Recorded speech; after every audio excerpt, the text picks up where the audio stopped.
Amalur is changing. Magic, once lost to the mortal races, has returned to the world. This is the age of Arcana. Order is giving way to chaos and destruction, and the Fate Weavers know that there are none in this world fated to save it. But hope lies in one who has already died, a hero who will embark on a quest to reshape the fate of the world.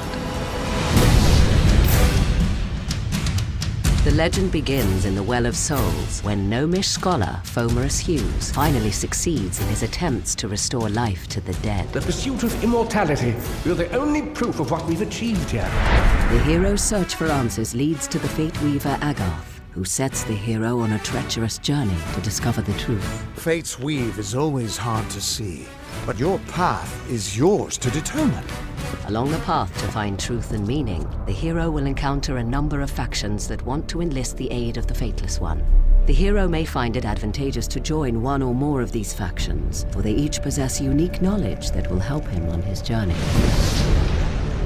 On the surface, the Travelers are a free-roaming society of entertainers and nomads living a carefree existence on the open road. Ain't no worries in Star Camp. Travelers are the way life should be for a bloke in these lands. However, they are from a lineage of the finest thieves that ever walked Amalur, and becoming one of the Travelers allows the hero to buy and sell stolen goods, as well as delve into the fine arts of stealth, crime, and subterfuge. I can part with the daggers for half of what I was asking. I'd rather not get on the bad side of the Travelers.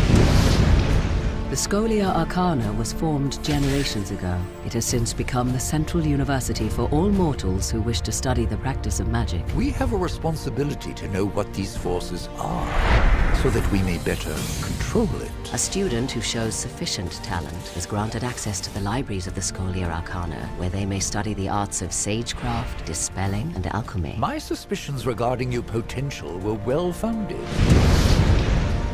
The once proud and noble warriors of the Warsworn are now known as the finest and fiercest hired swords in the Phalanx. A mercenary sells a sword without honor. The Warsworn sell honor armed for battle. The name of the Warsworn strikes fear into the hearts of enemies throughout the land. Once proven in battle, a Warsworn pledge has access to skills, weapons, and training that cannot be found elsewhere. I've trained, I've dreamed. I will join the Order. Amalur is host to more than just mortal man and their factions. The world is riddled with other races with numerous alliances, from the studious gnomes to the immortal Fae. Long ago, the Fae split into two courts, each with many houses. In the Summer Court, the House of Ballads is the keeper of songs and lore. The house ensures those defining tales are never forgotten. In these dark times, a hero is needed to relive the tales of old and continue the song. Meanwhile, in the Winter Court's House of Sorrows, few follow the old ways, and for the first time in living memory, the House of Sorrows will welcome an outsider into their ranks. It is not a simple task I ask of you. We need someone who understands that.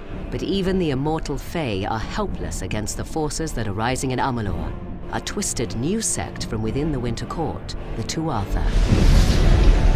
The Tuatha grow in power, driven by their strange new god toward the destruction of all mortal life. They are warriors, priests, and zealots who worship the god under the mountain and obey only Gadflow, their malevolent leader. For the first time in the history of the world, Fae have marched to war against the young races, and after a long decade of conflict, it seems that the Tuatha will emerge victorious. The rise of magic has upset the balance in Amalur, and the world teeters on the brink of chaos. Death has